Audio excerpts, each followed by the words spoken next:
Hello, ladies and gentlemen, and welcome to another edition of the Daily Friends Show. I'm your host, Nicholas Lorimer, and today I'm joined by Sholan Booysen. Sholan, how are you doing? Hi, Nick. I'm doing good. We had a very eventful political day yesterday, so I'm excited to get into the conversation regarding that. Indeed.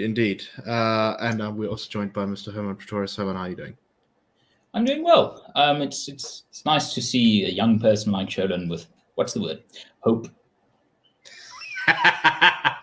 Yes, well, there is a reason to be gloomy, which is that at incredible lightning speed, and you wonder if it would be useful for government to demonstrate this speed in other areas. The expropriation bill has been passed through the National Assembly about a week after it was passed through committee. So the day before that, we had the Land Courts bill being pushed through the National Assembly, and yesterday we had the expropriation bill. And together, these two pieces of legislation create an extremely fraught environment for prosperity and property rights in South Africa. We'll get into that in a second. I just want to go over a bit of the events of yesterday. So within Parliament, the DA, IFP, Freedom Front Plus, and ACDP all objected to the bill, as did the EFF, although for completely different reasons. So while all of the other opposition parties objected to the bill because they said that it was damaging to human rights and destroying property rights and allowing abuse by government, all those things. The EFF said that it was outrageous, that this bill did not go far enough, to quote their MP who spoke in the debate. Why is the ANC playing with people's emotions and claiming to be for expropriation of land when they want to expropriate land that is of little value or of no value at all to our people? This bill would leave land owned by whites untouched. So that's the EFF for you. They were upset at the fact that the bill allowed compensation in some circumstances, and therefore they voted against it. Although I suspect the real reasons were more to do with causing chaos inside the ANC. So the Minister of Public Works, Patricia de Lille, who is allegedly an opposition party from the Good Party, but is clearly not, she said that the expropriation bill makes explicit what is implicit in the Constitution. Expropriation of property with nil compensation is not a silver bullet to solve land problems. Expropriation is only one acquisition mechanism that is appropriate in certain cases for public interest and will enable land reform and redress. The bill does not prescribe nil compensation will be paid in these other cases. She said it also had to be approved by a court of law, but of course she's paying a bit of a sleight of hand there because this is going to be dealt with in the land courts as well. And then de Lille criticized various organizations, including us, I suppose, for saying that the government will be able to arbitrarily take people's property, such as their homes, and saying that it was extremely dangerous to say such misleading things.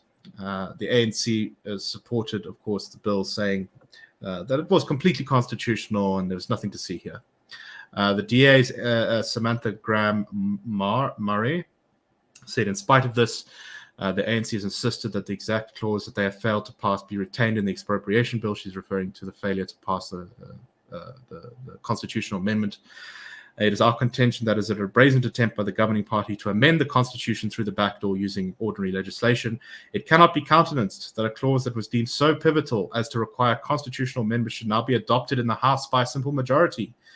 She said that Section 12(3) of the expropriation bill clearly contravenes the Constitution by providing specific instances where no compensation was already deemed to be just and equitable. So the DA put forward a number of amendments which would have taken the particularly toxic pieces of the expropriation bill out, and unsurprisingly, they were defeated by the ANC in Parliament. The Freedom Front Plus's Peter Vergoorderwald also attacked it, saying that the price of the bill is the destruction of the economy of South Africa because private ownership is one of the pillars of democracy and a free market economy. He said the expropriation bill should instead be called the destruction bill. So, a difficult day, I think, for a lot of reasons. It now goes to the National Council of Provinces, where it will be voted on again, and if it passes there, it will be made into legislation. Herman, let me start with you. what's your take on all this? Why did the ANC move so quickly on this? Often cases, they drag their feet. They take a very long time to get through all these parliamentary processes. But this time they rushed. So, I mean, there are a few possible considerations or reasons, or any one of these, or a combination of them. Firstly, the state is in dire fiscal strait. So there is this possibility that it is, asset poor in any real sense. So it is a way to get the government to a place where it can seize assets. Now, that danger was significantly greater under the previous version of this bill, which didn't make it expressly about immovable property, land. But this bill does, in fact. So that argument of, it might be an asset grab diminishes a bit, but doesn't completely go away. Second possibility is, of course, that the ANC is panicking.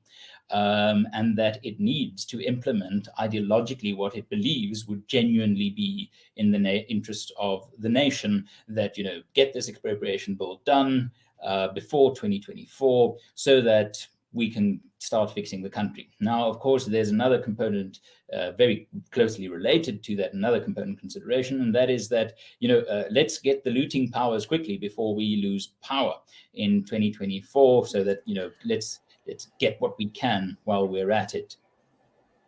My theory, I think, is that all of this is driven by internal ANC politics at the moment. Yes. Yeah. Including why the EFF opposed it, because I think the EFF is trying to destabilize the leadership of the ANC so that if they form a coalition with them, they can essentially take over from the inside. So my thought is that the reason this was pushed through so quickly is Ramaphosa is under a huge amount of pressure now. He's facing a revolt in KZN once again. He's got the Phala scandal over his head, which is seriously sort of bleeding him because he's still not able to properly kind of fend it off. He just sort of flails about and runs away whenever it's brought up. Yeah, and so bringing this, the ANC resolved at its last elective conference that it was very important to pursue expropriation without compensation at full steam. And so now, by getting through the framework that will allow this, he can go back to the ANC's elective conference and say, "Hey, comrades, look, I did it. I claim a win. I claim a win." Exactly. And I think also what we should recognize about this, that it is, I mean, Patricia de Lille is just straight up lying about this. No two ways about it. She's either dishonest or fundamentally ignorant, because this does not make explicit that which is implicit. The problem is that this bill creates an infinite list of circumstances under which expropriation without compensation can occur, because it doesn't give us a closed list of circumstances. That's one of the basic elements of reading a piece of legislation. Do you have a closed list or do you have an open list? And this is an open list of circumstances under which EWC can occur. So it's these and others is the sort of proper reading. And the idea that it makes explicit that which is implicit by maintaining many of the 1975 ministerial governmental rights or capacities or functions in the minister, as this bill does, just shows that as much as these people care about the Constitution, they couldn't care less about it when they legislate, because the 1975 bill and this bill shares significant chunks without taking into account that the 1975 bill was passed under parliamentary sovereignty and this one not. So, I mean, Patricia de Lille, genuinely, I like your description of her as sort of an alleged opposition politician. I hesitate to go further in fear of litigation, but she's an absolute liar. Sholan, you're even younger than Hermann and I. We're not exactly ancient ourselves, but you've got even more time ahead of you. And as a younger South African, I mean, does this give you pause for the future? What's your take on this whole piece of legislation? We're going to obviously fight it through the NCOP and the courts and things, but imagine for a second a future where the expropriation bill is not just adopted but implemented. What are your thoughts about how that will affect the future? Yeah, no, Nick. Generally, this is such a bad idea. One of my biggest issues, I think, with the expropriation bill in its total is that it gives so much power to one specific individual who is the Minister of Public Works, Patricia de Lille, to have this type of influence over like land that's expropriated. Something interesting that she actually makes in Parliament yesterday is where she said, like, you know what, expropriation, it's not such a unique thing in the world. It happens in the United Kingdom, in New Zealand, in the United States. But I think it's interesting that she leaves out examples like Zimbabwe or Venezuela where this has occurred. She even went as far as saying, like, but it even happens in Singapore, and look how prosperous they are. And I'm like, when you have the ANC as our ruling party, I have one question. Which direction do you guys think we will be going? The route of Zimbabwe or the route of Singapore? And I mean, one thing we know is that in places like Venezuela or Zimbabwe, where this has been tried out, it has only led to like the enrichment of not the ordinary people that these individuals like the ANC claim to fight for, but it was actually for the political elite who were in power at that point. And one thing we know about the ANC is how much they actually love self-enrichment. And as a young individual, and I know many people will have this idea as well, where, you know what, any investment that you make in this country, whether you buy a home or a car or whatever, even just the potential thought that the government can come and take that away, you know, without even giving complete necessary reasons, that is not a lot of faith that you can put into your country, to know that the investment or the things you've worked for will remain yours, and it will be up to the government to decide. And one thing that I'm really annoyed by is that whether it's the banks, many of these people who know the effects that this could have on the economy, the silence that they have have not been speaking out enough against the risk that this place for not only for our economy but also for ordinary individuals, because in many cases the land will be given into the hands of the state, and it will not be given in the form of title deeds to ordinary citizens. Sorry, Hermann. Yeah, and to add to that, the only one property has to be expropriated under this act for the asset values of the banks to collapse. Because the value of an asset, especially movable assets on the books of the banks, is based on their perceived market value. Market value is a result of the desire and for people to own that particular piece of property.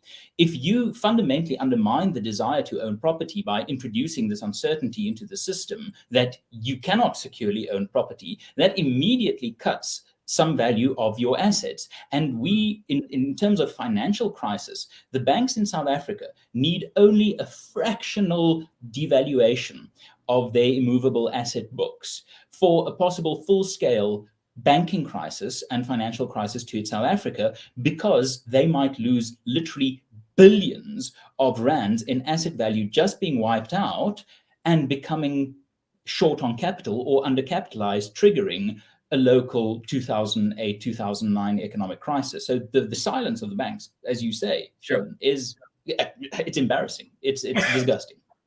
And another thing I wanted to say is that anybody who after this has any guts to be like our current president Ramaphosa is this brilliant businessman, and you know he's this genius reformer that's using brilliant tactics. Anybody who has the nerve to come with that argument, the argument has completely fallen flat, I think, because what Ramaphosa, he hasn't reformed anything. He's actually spearheading a destructive ANC policy. And another point that I think is probably the most important one, Nick, for why this is going through, that yourself and Hermann mentioned, is actually the ANC's elective conference happening. Is it in December, I think? And that he needs to go there. I mean, Palapala's on his head. Eskom CEO is currently talking about stage 15 load shedding. These are not a good look for him going into that. And also now his support is shaky going into this. So he needs this win. He needs to be like, guys, look here, I promised expropriation without competition. Look here, this is what we got. We brought it to you guys. And the collapse of the economy. But don't worry, we brought you guys expropriation. That's what this guy needs to stay president going forward. That's very unfortunate, Nicholas. Yeah, I must say it's just interesting to see how all-consumed the ANC has become by its own internal squabbles. It's very difficult to see almost any action the ANC takes at this point that isn't in some way about internal fighting. in the party or maneuvering for position, that kind of thing. And that means continuing to put the foot on the accelerator of the ideological slide of the country towards dysfunction. All right, let's move on to our next story. We're going back again to the troubled city of Joburg Council, where the rogue Cope councillor, Colleen Makabule, has been elected as Speaker of the Joburg Council. So what seemed to have happened here is that there was a sort of complicated series of events. So initially, the DA lost control of the speakership after a couple of councillors defected, including Colleen from the coalition, because she was originally part of it. She then declared herself the acting speaker, tried to hold a council sitting that was defeated in court. Eventually, they did go to a council sitting which was chaired by the acting city manager. And I'm not entirely sure of the sequence of events here, but there was a lot of very aggressive negotiation prior to the vote amongst the coalition partners about, whether this was an opportunity to shake things up or add more officers or kind of contribute to how things were going, to change the structure of the coalition agreement. And this saw the DA Gauteng leader apparently write an op-ed complaining about rent seeking from some parties to go to the Daily Mail. He wrote an op-ed that went to a couple of publications, and even though he says it was embargoed, it leaked from those publications.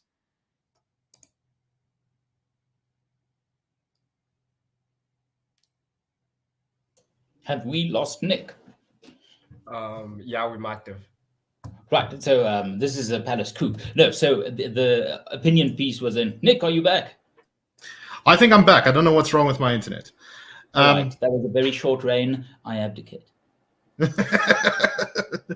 Apologies about that. Anyway, to cut a long story short there, because I don't know where I dropped off. The point is that at the end of the day, the PA defected from the coalition and it failed to secure a majority over the city council, and as a result.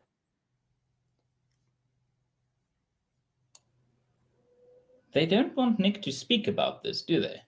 Yeah. David made a very important point saying that Nick has been expropriated. Yes. But he's back now. Oh my goodness. I think, Hermann, you may need to take over now while I sort out what's going on my end here. All right. Okay, cool. So what, and this embargoed piece was then found its way, leaked its way, trickled its way to some of the coalition parties, and really got the cat amongst the pigeons, with the DA leader in Gauteng being essentially set up by his own actions, don't doubt that, but also the ability of the media to screw with any possible chance of opposition politics succeeding. But I mean, it was an unwise decision in the first place, causing massive unhappiness in the coalition partners in the lead up to this very significant vote. And when the vote came in, the DA's candidate, the coalition's candidate, actually lost to Colleen Makabule, and the most obvious switch we know of is the Patriotic Alliance. And this is genuinely, again, it's a warning bell. It's a warning bell that some coalition partners aren't worth trusting.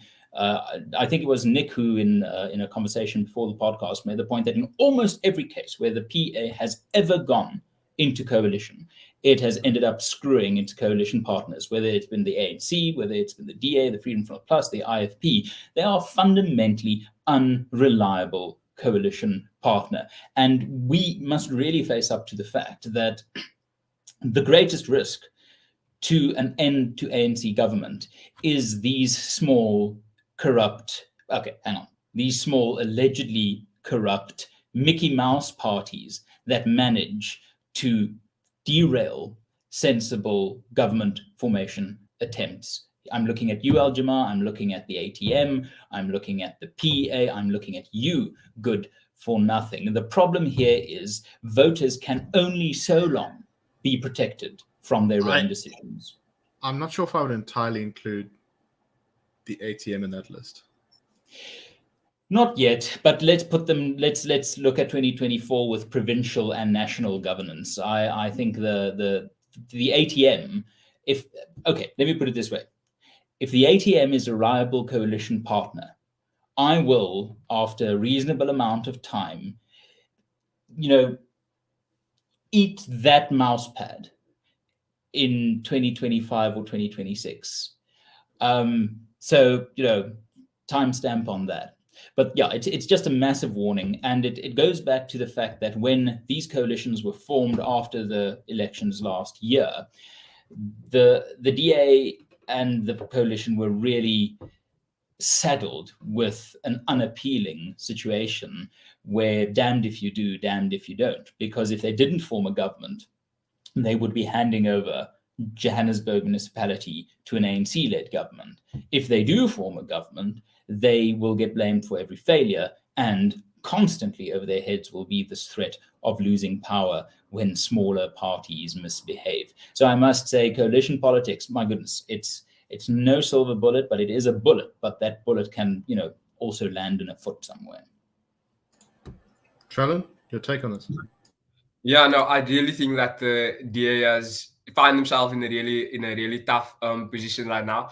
Because firstly, they didn't support this. She's a co-councillor, if I remember correctly, Colleen Makabule, and now she's the speaker. And now the threat is literally there that she might be the one who, straight puts it on the agenda that there should be this vote of no confidence against Popalachi, who is the current Joburg mayor. And I mean, she has been vocal about not liking Popalachi for whatever her reasons may be. I also think that the dynamics that's behind the scene could have at least, I mean, we don't really know the dynamics behind the scene, but I think it could have been some sort of avoiding the situation. I know Hermann will most likely disagree with me on this, but I know that behind the scene that the PA and I think the Freedom Front Plus also wanted an IFP councillor instead of a DA councillor being placed as the candidate for the speaker, and the DA just refused. And Kenny Kunene, one of his statements was saying that, no, we're not going to support this DA councillor because the DA already has the mayor seat and all of these important positions. I'm going to push back there. I think anyone who has ever dealt with the IFP in the Johannesburg Metropolitan Council should know that the IFP is not. Just a point of clarity: it was they wanted a deputy speaker position created. Oh, okay. So, but on my point, the IFP is a notoriously unreliable partner, specifically in Johannesburg, not across the bench, but its Johannesburg caucus has, in many, many instances since 2016, simply not been a reliable partner. I completely, from a rational perspective, understand why an IFP-specific position would be unappealing. And the idea that the DA refuses to share power, I mean, it's just fundamentally nonsense. You just don't then look at the MECs, look at the mayoral committees, see the portfolios allocated. And in fact, you can go back to the first coalition, DA-led coalition government in Cape Town, where they had a speaker from the Freedom Front Plus. So, I mean, it really is easy to score the cynical points, and no one is better at that than Gayton McKenzie and Julius Malema. But I think what this fundamentally shows is that if a coalition government, a coalition minority government is a fundamentally poisoned chalice. In Tswana, it's a different story because the coalition has a functional majority. But in Johannesburg and in Ekurhuleni, my word, it's a job I don't want. Yeah, I just wanted to add that, I mean, what we are seeing, especially in the Joburg council right now, will most likely going to reach the provincial level and eventually possibly national government level. So I'm like, we are in for a rather exciting ride, to put it nicely. That's if a coalition is a minority government. That's if I think it would be a significantly more stable situation, perhaps not, obviously not flawless, but a coalition minority government is, historically speaking, the most unstable government you could possibly imagine in a democratic system. All right, gentlemen, please let me know if my internet cuts out again. But I think I'm back. And for our last story here, I just want to cover something that particularly rubs me the wrong way.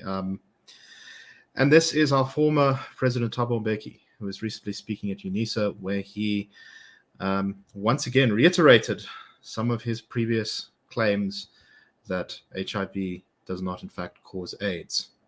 He's the chancellor of UNISA and was giving a long sort of address to a group there. And he said, causes of tuberculosis are known and historical, but it's part of the syndrome. So you can't say one virus causes all of these illnesses. What you can say is that this virus impacts negatively on the immune system. It's that weakened immune system which results in a syndrome. But there's a consequence to that kind of thinking, which is you go to get the test. It says you are HIV positive. It doesn't necessarily mean you've got the virus.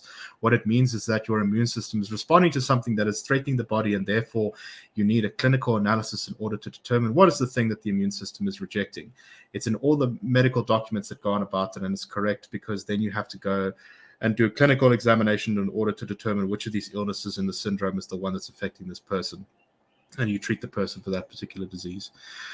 So it's not straight up AIDS denialism, I think, as bluntly as it previously was stated by the president, but it's pretty close to. And it's clear to me that he really hasn't changed his mind on the link between HIV and AIDS, the fact that the syndrome is caused by this virus. I know people who've died of AIDS, people who are quite close to me, and there are millions of South Africans who have the same experience. And I think it's worth perhaps reflecting for a moment on the staggering human cost of the denial of antiretroviral drugs from the state to ordinary South Africans. Sholan, what do you make of this? Yeah, no, I do think that there is I'm like, who wrote this guy's speech, or who was even there to just fact check it or give him some communications advice, because in a country where there is a rather huge population of people who have HIV and AIDS, and for him to make statements like this again is really weird. And there's also just something about an ANC leader and bad sexual health advice, because a similar thing occurred with Jacob Zuma when he made a statement that he just took a shower after whatever he was engaging with. And I'm like, these people are supposed to be representatives. They're supposed to be some of the best individuals in the country. To be fair to Zuma, in terms of policy, he saved thousands of lives that Mbeki cut short, which is one of the great ironies of the fact that. Anyway, go on. Yeah, no, that's absolutely correct, Nick. But yeah, my thing is just these are supposed to be some of the leading figures in our country, and yet they are just not making the cut, especially with comments that could have been simply avoided, like this one. But yeah, Nick. Hermann, just briefly before we close up, your thoughts. It's politically stupid. I mean, just at the moment when Mbeki's political stock was starting to tick up, he was starting to emerge again as someone to take seriously within the ANC's commentariat, perhaps even broader society with all the necessary caveats, he bungles into this. So I must say, he continues the well-established tradition of modern ANC leaders to never miss an opportunity to miss an opportunity. I'll just read a statement here from the Academy of Science of South Africa, which said, how disappointing then that former President Mbeki chose this moment to resurrect discredited propositions on HIV and AIDS. His administration's ambiguity on the role of HIV causing AIDS resulted in a decline of life expectancy from 62 years in 1994 to 52.5 years by 2005. His comments at UNISA will certainly fuel the latent stigma and denialism that health professionals, scientists, NGOs, and civil society have worked so hard to mitigate and place more than 5.5 million of the approximately 8 million patients living with HIV on long-term life-saving antiretroviral therapy. Yeah, bad stuff. But anyway, we're done for the week. So thank you very much, everyone, for listening. We hope that you found the show interesting, thought-provoking, all that good stuff. And we will be back next week on the Daily Friend Show. Cheers, everyone.